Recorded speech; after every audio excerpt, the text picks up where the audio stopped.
She was like a high schooler. It wasn't the hardcore driven my way or the highway sister that I've always known and loved. It was this gentle, fragile side of my sister that I really hadn't seen, and that was when I kind of knew that this was something special for them. He always liked Carolyn since the day he went to go look at the house to go live there. I mean, you don't understand, that's how it started.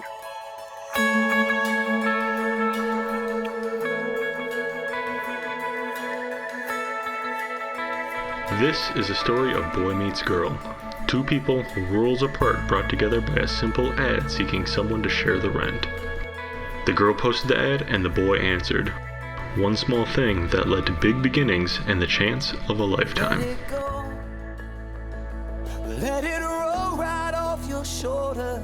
The girl in this story? An outgoing and creative daughter from Wisconsin with a cast of characters already under her belt. One of my favorite roles that Carolyn had performed was actually Little Red Riding Hood in Into the Woods, because you could tell how much fun she was having. Carolyn had a solo in Big River where it was a gospel number, and that was the most impressive singing performance that I think I witnessed her do. It was a very proud moment to see her just pull off what an outstanding performance she did, portraying Miss Patsy. When she was in the musical The Tapatas, she played this adorable little character from Muncie, Indiana that absolutely stole the show. Carolyn's love of acting would eventually lead her to the Sunshine State, where Destiny and Disney were waiting to change her life forever. The boy in the story? I need to laugh. A generous, easygoing son from Connecticut, the youngest of 5 brothers and sisters, and an uncanny knowledge of family birthdays and anniversaries. A parrot head with an unrivaled love for Jimmy Buffett and all things tropical. Most importantly, however, a man with a big smile and even bigger heart. My brother has a good heart. He wants to help out everybody he can in the family. Jason is, he's very kind, he's very creative, he has a great sense of humor, and he's very patient. And he is my baby brother. Jason is really great at mouthwash contests. He did like his bachelor life, but he was lonely too, so, there you go. A bachelor looking to broaden his horizons, answered an ad and hoped for a roommate. Fate, however, was ready to intervene. But let's start from the beginning. Carolyn Radke was born January 25th, 1980 to John and Judy Radke. At first glance, her father wasn't too sure about his firstborn child and set out to tell her who was boss. He clearly didn't know who he was talking to. They decided to keep her and brought her home, where she soon discovered that showing off and animals were some of the most important things in the world. As a matter of fact, animals of all types always seemed to be around. Naturally, Carolyn always had a flair for the dramatic.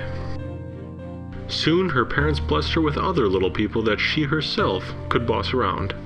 I remember when we were growing up, we shared a room for a little while. There was a TV in there, but I wasn't allowed to watch it. And I was not allowed to sit in the director's chair. I also was not allowed to sit on her futon. Carolyn has always been bossy. I can't really think of a time that Carolyn has been bossy. A few states away and several years earlier, Ted and Sue Levy were welcoming their youngest child into the world. I remember when I got the first phone call, I was at college. My mom said, "Bruce, guess what?" I said, "We're having another one." Jason Levy was born with a full head of hair and the face of a cherub. Legend has it that his angelic face was the inspiration for Ann Getty's artwork. Jason has always had a mop of hair, and he thought it was a style. Even as a child, his love of party hats and eating was world-renowned. He loved hats so much, he even got the dog to wear one. But it wasn't just the family pet he grew attached to. He liked his family a lot, too. He was adorable, and because we were so much older, kind of fun to show off. I think I passed him off as my child once. We've always been close. My brother and I are very close. We at least talk at least twice a week. Carolyn, who was ready to meet the world head-on, grew up in a flash. High school came and went, and she set her sights on the bright lights of the stage. Her mind was made up. She was going to follow her heart, and nothing was going to get in her way. She's like an unstoppable force when she's got certain goals she's looking to meet. Carolyn is the type of person who will approach every situation 100%. She's never going to back down. She's fantastically assertive. She knows what she wants. But at the same time, the kind of person that sends you cookies when you first move off to college. College provided the training she was looking for and allowed her to focus her craft. Friends were made, fun was had, and Zen was achieved. Next up, she looked west and headed towards the Rocky Mountains to the town of Big Fork, Montana. This big city girl with a heart of gold wowed the crowds in that small town in Big Sky Country. She was the favorite character they had, and she was a little celebrity in that town in Montana that year. But her journey was just beginning.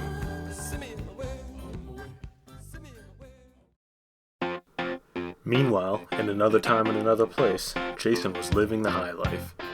He spent a lot of time talking into cans of refreshing Coca-Cola, flexing his muscles while hanging out with friends, working on his tan, and doing his best to thin out the mop head that he was born with. My eldest brother started getting bald in his 20s. My next brother started using Rogaine before it was even a household name. And I bet Jason's been watching very carefully about that. The one thing he really enjoyed the most, though, was lying on his bed in front of his Tiger poster. Oh, we'll go to movies, we'll take walks, we play ball. It's just being with the family. The guys always, I don't care how old they are, they wrestle and play football in the yard, you know. So my 60-year-old brother and 40-year-old brother would be wrestling like little 10-year-olds upstairs.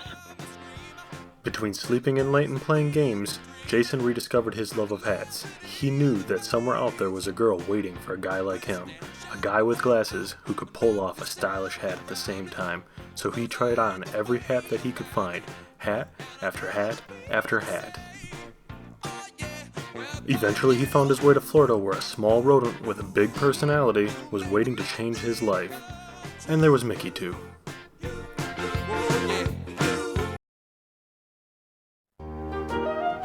Finally, the stars aligned. Both of these animal lovers found themselves in the same place at the same time. Jason living life carefree and hanging out in his bachelor pad, walls most likely covered in tigers, decided he needed more space. So through the magical world of Disney cast member classified ads, he found Carolyn. I guess Carolyn had a room for rent. He went to go look at the house. He liked Carolyn. Apparently they talked for an hour and a half that night, and he really liked it. But there were still questions about the space and stuff like that in his mind at that point in time. But he really liked Carolyn, and that's how it all started. A self-professed dog lover had fallen head over heels for a hardcore cat lover.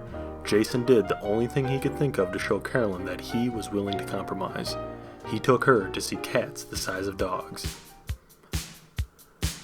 Over time, they grew closer and started meeting each other's families. Carolyn was immediately accepted.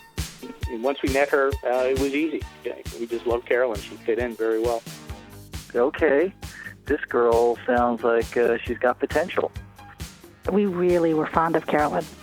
The theme was, don't let this one get away, Jason. We knew, I think, before Jason that she was the right one.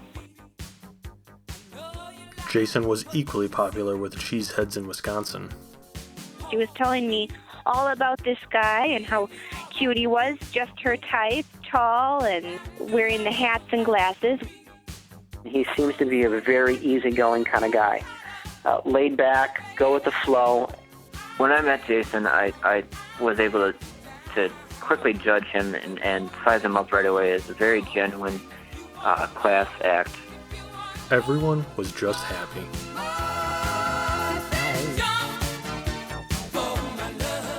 She's grown from kind of the commander-in-chief without any actual authority to a big sister. And what a good influence she is on him. To me, they're great Disney ambassadors there because they really do emulate that wonder of life stuff. How fun-loving and open his personality was, how much he wanted to just make everybody happy. they're made for each other. Jason and Carolyn needed a vacation, so like any adventurous couple, they set sail aboard the Disney Dream, this time without friends and family. It was your basic escape except for one little scheme that was brewing. On the last night of the cruise, Jason used his connections and called in a favor. Dinner reservations were made in advance for the best restaurant on board. Being the early birds that they were, they arrived even before the waitstaff. Scheming Jason suggested the balcony might be a good place to wait, but Carolyn, slightly reluctant, was nervous about their table. And then it happened. Someday somebody's gonna ask you a question that you should say yes to once in your life. Maybe tonight I got a question for you.